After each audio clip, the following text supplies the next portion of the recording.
Hi everyone, I apologize for the recent drought in videos. I know I haven't been uploading too much recently, and that's all because of... Well, to be fair, it's that time of the year again, where 10 people sit in front of their computers and mash their keyboards in the hope of winning the multi-million-dollar prize. But those of you who don't watch Dota aside, don't worry, I'll still be playing some Netrunner. Not today though. Instead, I'll be doing a bit of card theory crafting today. Theory crafting is an aspect of games that I really enjoy. It is what drew me to Dota, and it's also what draws me to Netrunner. The thing about Dota is I am not a very good player, but I really enjoy the interactions between all the different heroes in the game. For those of you who watch the game, you might know of things like, hey, if an enemy picks a tanky hero and stacks lots of HP, like playing Purge or Bristleback, I should pick Lifestealer. It's naturally good against those tanky heroes because you deal damage based on a percentage of the enemy's health. So same thing in Netrunner. I like coming up with cards that have natural counters or have an innate resilience or even advantage against dominating archetypes of the day. And this is my motivation of coming up with some imaginary cards that deal with existing archetypes pretty well through the use of some novel, unique mechanic. So let's get into it.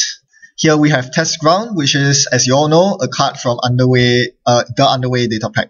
Now, this is actually a very interesting card. For the first time, the Corp can actually willingly de-res their own cards. When everyone open their data packs, the first thing they scratch their head, they ask themselves, why on earth would you do such a thing?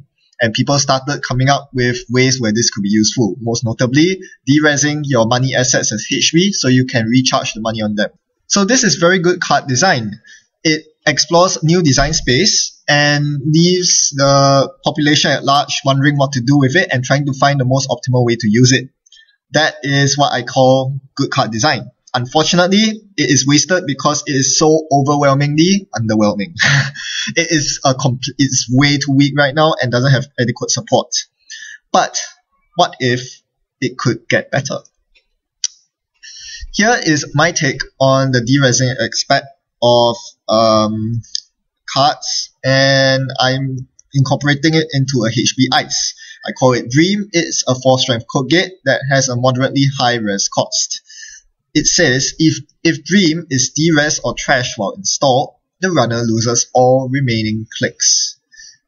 And it has two subroutines. The first subroutine is the Corp may de-res a card. The second subroutine is the Corp may res a card, ignoring all costs. So basically, if the runner face checks Dream, the Corp gets the opportunity to de-res a card and res a card. It need not be the same card.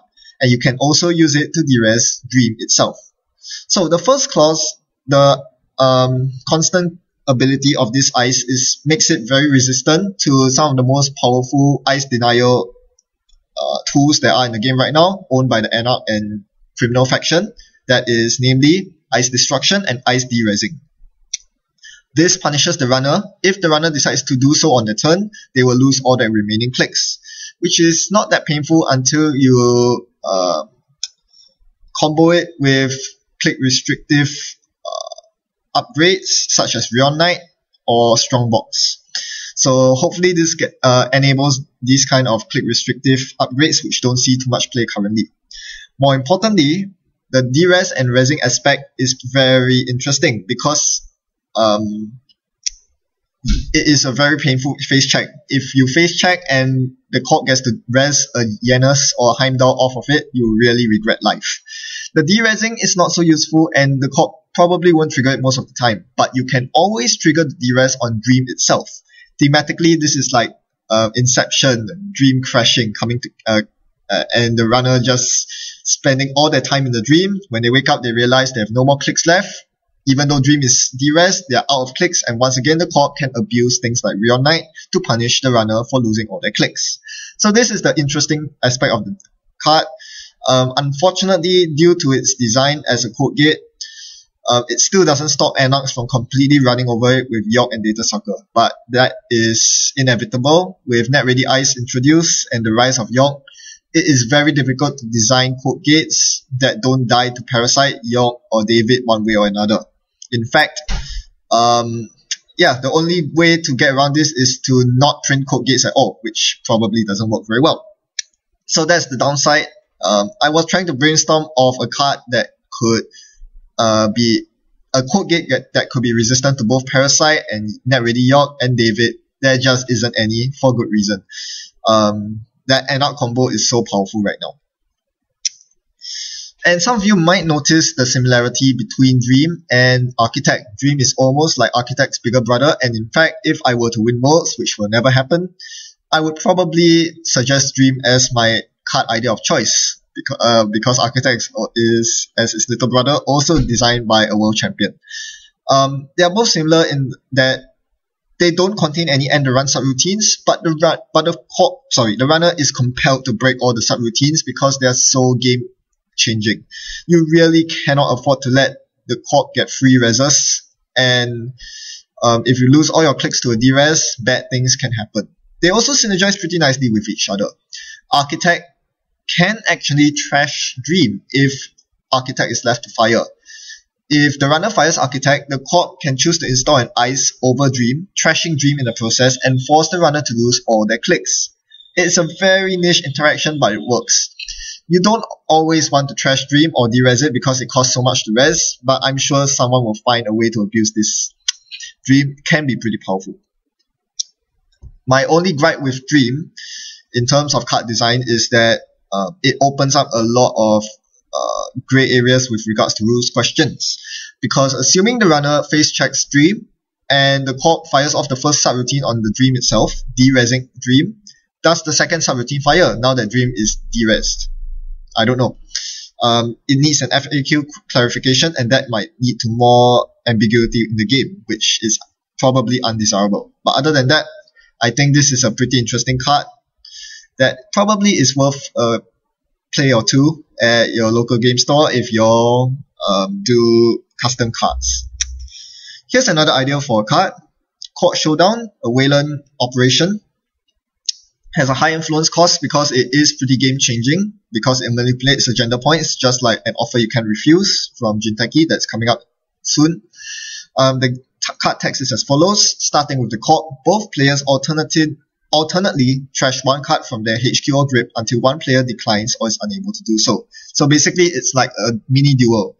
Each of you starts trashing cards from the hand, taking turns to trash cards from the hand until one person decides, okay, I've had enough, I cannot afford to trash any more cards, or I have no more cards in hand to trash, in which case the person who wins, which is the one who last trashes a card, will add this operation to their score area as an agenda with 1 agenda point. So basically, both players lose cards from the hand. The corp does not want to lose cards because you will eventually trash your agendas if you have agendas in your hand. But the worst thing is if the runner trashes too many cards from their hand, they actually leave themselves vulnerable to the likes of meat damage from Punitive Counter-Strike and Contract Killer. That's where I'm trying to go with this card.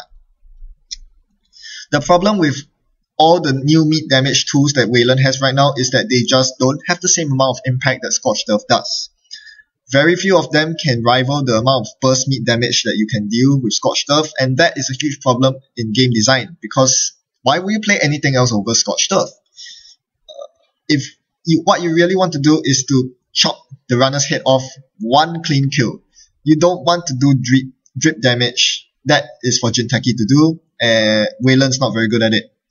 So to encourage people to play cards like Contract Killer, Court Showdown might just be what the court needs. If they refuse to take the offer, well, you get the agenda point, which is also very good, because one of the biggest gripes that pro players have nowadays with Wayland is that it's very difficult, even with the dual win condition, to achieve either of them. Most of the time, Wayland gets up to 4 or 5 agenda points and are stuck there for the rest of the game because they no longer have any scoring windows, because the runner can easily just check their remotes and steal agendas. They can only hope to fast advance hostile takeovers, and with Cloud now in the game, it's going to be very difficult to do so. Well, now with Court Showdown, you might be able to bring yourself to the 7 agenda points you might need to win the game, and if you don't, well, you can threaten flatlines with Contract Killer and whatnot. So this is a novel mechanic, the idea of a duel where each player trashes cards from the hand. that probably works pretty well in Wayland. I'm not sure of any downsides. Maybe I'm missing something. You can tell me more about it in the comment section. Finally, I have one more custom card for you. This is something I designed in response to the power of prepaid Kate. This is called targeted censorship, and it stems from the lack of power of targeted marketing. If you think about it, targeted marketing is actually a really good counter to prepaid Kate. If you can restrict prepaid Kates from accessing cards such as their clone chip or maybe their clot, since you're playing in NBN, if you're doing pure fast advance, you'll come out very well ahead. But the problem is targeted marketing is so underwhelming because 10 credits, well, if the runner really badly wants to stop you, there's nothing you can do about it. The runner will get to install their clot or their clone chip. You get 10 credits, but what are you going to use it on? There's very little you can do with that 10 credits to win the game. So, with targeted censorship, what I envision is an operation with the text as follows. If the runner accesses more than one card on their last turn, you get to name an installed card and the runner is forced to trash all copies of that card from their stack and their grip. So this could really help against clone chip because Kate is very reliant on her clone chips for recursion of dogs, parasites, clots. And this is pretty huge in the NBN faction. If you're able to deny clone chips, I think that that allows you to come out ahead. And with blacklist infection as well, you could do some serious damage if you decide to go for the heat denial route. Another cool use of targeted censorship is to completely shut down the prepaid engine. If they only have one prepaid voice pair installed, you can deny the other two with targeted censorship, and Kate has no way of retrieving them short of using Levy AR Lab access. Finally, targeted censorship specifically targets runners who multi-access. This card can only be played after the runner accesses more than one card on their last turn, which is something Kate really likes to do. There aren't any adequate cards in the game that punishes the runner for multi-access. As such, it's one of the most powerful ways to win the game right now. Between Medium and Maker's Eye, we haven't seen more of them than in the current meta game. That is how most runners win nowadays, and it would be nice to have a custom card that counters multi-access. This doesn't directly counter multi-access, but punishes the runner for doing so. So hopefully this has sparked some ideas in your brain about some possible custom cards that you might have floating around. Do share them with me in the comment section. I'd like to hear about these kind of card theory crafting. As I mentioned, it's one of the aspects of Netrunner that I really enjoy.